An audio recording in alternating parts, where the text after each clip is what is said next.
You see people who do big things and you automatically say, that guy's so lucky, she's so lucky. You don't know that. You're assuming that. Quit using the word luck, quit believing in luck, and start believing in work. Start believing in results that come from your actions. When you quit, your mind says, we're done. So it doesn't expand. There's no expansion when you quit. I'm drowning, I'm miserable, I'm suffering, I'm broken, but I'm not going anywhere. He's not leaving. So we gotta expand, we gotta grow, we gotta figure this thing out. So then these compartments in your brain, they have to work.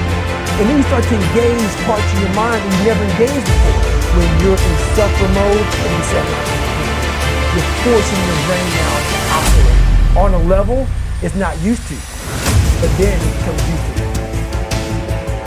We have two primary choices in life. We can either accept conditions as they exist, or we can take the responsibility to change them. See, a lot of people want to exempt themselves from taking responsibility. All they want to do is talk about the problem. Every time you see them, they'll tell you their story over and over and over and over again. No. You want to take responsibility for your life. I got me here, I can get me out of this. And I'm getting out. I'm not going to be a volunteer victim. Here's the truth. This is the reality. Nobody's going to believe in you until you've already done it. Nobody's going to come and celebrate with you until you've already done it.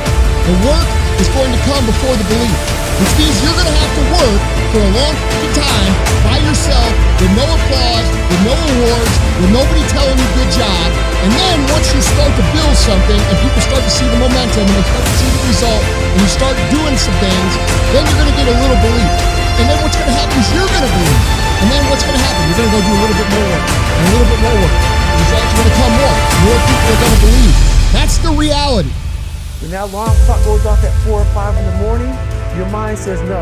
You just say, this is what we do. It's what we do now.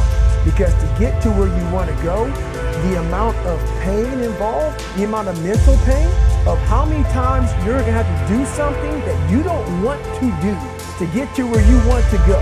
There's going to be more times you do something that you don't want to do than you are going to do. That's your new norm. And then once you do this over and over and over, it becomes like, I don't want to live this lifestyle, but to get to the other side of this, I have to. When that alarm clock goes off, there's at least 50% of the time where that soft little pillow is just caressing your head and you want to stay there.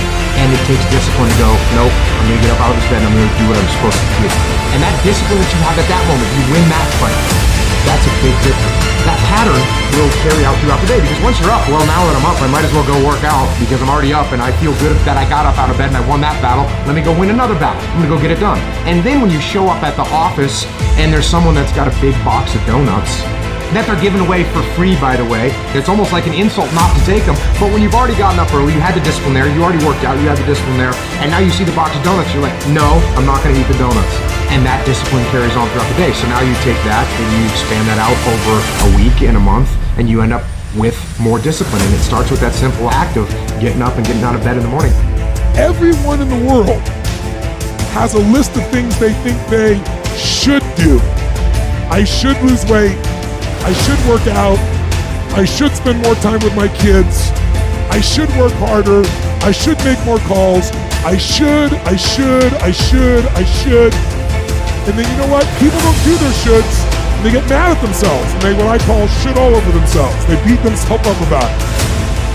What changes people is when your should becomes a must. When suddenly the thing you said should happen has to happen.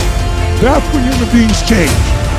It's like if you want to take the island, burn the boats.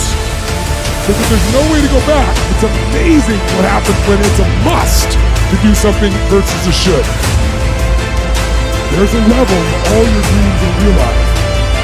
There's a level that you've always dreamed about. It is real. It has not gone away. But it takes that extra burst when you think there's nothing left. There's no way. You've tried everything 10 million times.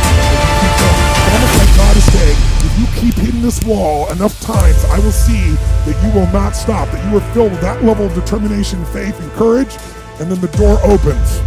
I don't quit. I'm resilient. I own the #1 skill The number one talent required to eventually win, I already have. I can't quit. You'd have to kill me to get me out of chasing my dream, right? So number one, I want to point it out as the number one gift. The best ability is availability. Do you have it? Have you decided to have it? Something you're going to possess the rest of your life. And those of you that do have it already, I need you to take an inventory, be aware of it, and be intentional with crediting yourself as you're listening to this or watching it today into the bank of your self-confidence, into the bank with the deposits you make in your identity, because it has everything to do with winning. Every guest you see on my show, all the people that I coach, all have different talent, skills, and abilities. One they all have. The ability to stay present, the ability to stay in the fight, to have not quit. You think, well, that's not a big deal. Really? Because as I've been talking to millions of people, maybe just as I've been talking, the rest of the millions more, tomorrow millions more, every day literally millions of people sit on one of their dreams, their dream relationship, their dream business, their dream body. So quitting has become the number one habit in the world by people that end up losing. And I'm telling you, it happens every day, every second, everywhere. Just the fact that while I've been speaking, you're still after your dream, you're ahead of them. You don't give yourself enough credit. Because eventually what I found, it looks like winning is this huge competition. But every day, every week, every year, every decade as time goes by, you're going to find that you're competing with a smaller and smaller and smaller group of people for your dream. Because so many of them will just quit. And by the way, many of them that quit will possess talents, maybe even gifts you don't have. Their incredible ability with people, their incredible strength, their incredible brain, and they'll quit with all this giftedness. You've got the talent. You have to learn to distinguish between something that is a talent and a gift. You can develop skills, you can develop talents. Gifts are something you're born with. But the people that I see that win long term are the ones who develop the talents and skills required to win.